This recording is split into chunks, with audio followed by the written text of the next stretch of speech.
एक लतीफ़ा सुना था कि अगर एक कुत्ता कुएं में गिर जाए तो कुआं कैसे पाक होगा। उलमा ने फ़की अहकाम बताए हैं कि मुर्दा कुत्ता निकालने के बाद पानी के इतने डोल अगर कुएं से निकाल कर फेंक दें, बाकी जो पानी कुएं में है वो पाक समझा जाएगा। किसी गांव के कुएं में कुत्ता गिर गया और लोगों को पता न चला और कुत्ता वहां गल सड़ गया। बदबू आने लगी तो लोग मौलाना के पास आए और कहा कि कुएं में कुत्ता गिर गया है तो हम लोग क्या करें। तो उन्होंने कहा कि इससे 20 डोल पानी के निकाल दो। उन्होंने 20 डोल पानी के निकाले, इसके बाद भी पानी में से बदबू आ रही थी। फिर मौलाना के पास गए और कहा कि 20 डोल निकालने के बाद भी बदबू आ रही है। तो उन्होंने कहा कि 50 डोल और निकाल दो। तो 50 डोल और पानी के निकाले तो फिर भी बदबू आ रही थी। फिर 100 डोल पानी के निकाले तो फिर भी बदबू बरकरार रही।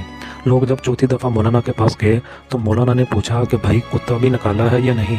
तो उन्होंने कहा नहीं, कुत्ता नहीं हमने निकाला।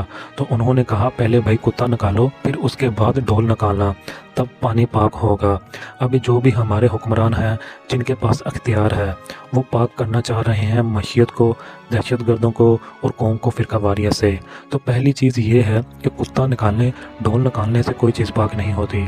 अभी आपने पकड़ लिए हुंडी का कारोबार करने वाले चंद अफराद, ये ढोल निकाला है आपने।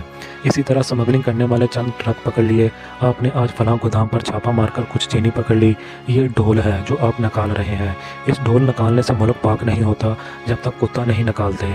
इस कुत्ते ने कुएं को गंदा किया हुआ है। जब कुत्ता निकलेगा तो फिर ढोल निकालना मुनासिब होगा। फिर ये जो मुजरम मार्केट में लगे हुए हैं फ़ायदा उठाने में, इनको पकड़ें, इनके ऊपर केस चलाएं। ये ढोल है, फिर मुल्क में मशीयत भी समझ जाएगी, फ़िरकावारियत में भी रुकावट आ जाएगी और दहशतगर्दी भी रुक जाएगी। लेकिन जब तक कुत्ता कुएं में है ये उम्मीद न रखे कि यहाँ से हमें कुछ फ़ायदा मिलेगा। हमारे पास तेल तो नहीं मगर गन्ने की पैदावार में पूरी दुनिया में हम 5वें नंबर पर हैं। क्या हम सस्ती चीनी हासिल कर पा रहे हैं? इसका जवाब बिल्कुल ना है। हमारे पास तेल तो नहीं मगर गंदम की काश्त में हम 8वें नंबर पर है। क्या हमको सस्ती रोटी दस्तयाब है? इसका जवाब भी ना में है। हमारे पास तेल तो नहीं मगर चावल की पैदावार में हम 10वें नंबर पर है। तो क्या आम शहरी बआसानी अच्छा चावल खरीद सकता है? इसका जवाब भी ना में है। हमारे पास तेल तो नहीं मगर कपास की पैदावार में हम चौथा बड़ा मुल्क है।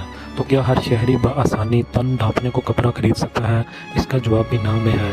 अगर तेल दरिया तो हुआ भी तो वो भी सरमायादारों, जागीरदारों और अशराफिया पर मुश्तमिल 60-70 खानदानों की चमकती हुई किस्मत को मज़ीद चमका देगा। जबकि हम तब भी तेल को देखकर ठंडी आहें भर रहे होंगे। दुनिया के ममालिक तेल से नहीं बल्कि वसाइल की मुनसफाना तकसीम से तरक्की करते हैं। अवाम दरियाफ्तों से नहीं अदलो इंसाफ से खुशहाल होते हैं। इसलिए थोड़ा नहीं पूरा सोचिए, करप्ट निज़ाम के खिलाफ शऊर बेदार करने में अपना किरदार अदा करें। गुज़िश्ता एक माह से छापों के दौरान पोर्ट कासम के इलाके से 78,000 चीनी की बोरियां बरामद की गई।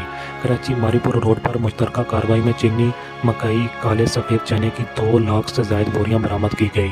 कोयटा में कस्टम के अमले ने 20 ट्रकों से 8,206 बैग चीनी पकड़ी। गंदम सिंध से 70,000 बोरियां बरामद की गई और 90,000 टन का ज़ख़ीरा भी कब्ज़ा में ले लिया गया, जिसकी स्मगलिंग में सरकारी एहलकार भी मुलव्वस थे। DI खान से भी 4 लाख किलोग्राम चीनी पकड़ी गई। सुवात से भी 500 चीनी की बोरियां बरामद की गई। शिकारपुर से 320 टन चीनी और 16,000 खाद की बोरियां पकड़ी गई। एक रिपोर्ट जो वज़ीर आज़म को दी गई, इसमें ईरानी तेल स्मगलिंग में 29 सियासतदान, 90 सरकारी अहकाम और 76 डीलर मुलव्वस पाए गए। रिपोर्ट में 792 करेंसी डीलर हवाला हुंडी में मुलव्वस पाए गए, जिसमें 205 पंजाब, 182 खैबर पख्तूनख्वा, 176 सिंध, 104 बलूचिस्तान, 37 आज़ाद कश्मीर और 17 इस्लामाबाद के डीलर शामिल हैं। पाकिस्तान में चीनी के ज़खायर वाफर मकदार में मौजूद हैं मगर शुगर माफिया ने इजाफा किया हुआ है। बताने का मकसद ये है कि इतनी चीनी और आटा बरामद होने के बावजूद क्या कीमतें कम हुई हैं? इसका जवाब है नहीं।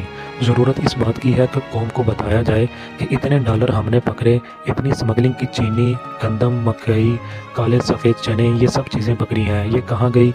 आया कि सरकारी ख़जाने में जमा हुई या नहीं? यह बताया जाए कि कहाँ जमा हुई हैं। मेरा ख्याल है जब तक चीनी और आटा स्मगलिंग की कार्टेलाइजेशन को नहीं तोड़ेंगे इस वक्त तक ये चलता रहेगा। लिहाजा इसको तोड़ने की ज़रूरत है। हुकूमत को चाहिए कि प्राइस मॉनिटरिंग कमेटी को भी ज़ख़ीरा अंदोज़ों के ख़िलाफ़ कार्रवाई की हदायत करे ताकि इसका फ़ायदा गरीब आवाम तक पहुँच सके।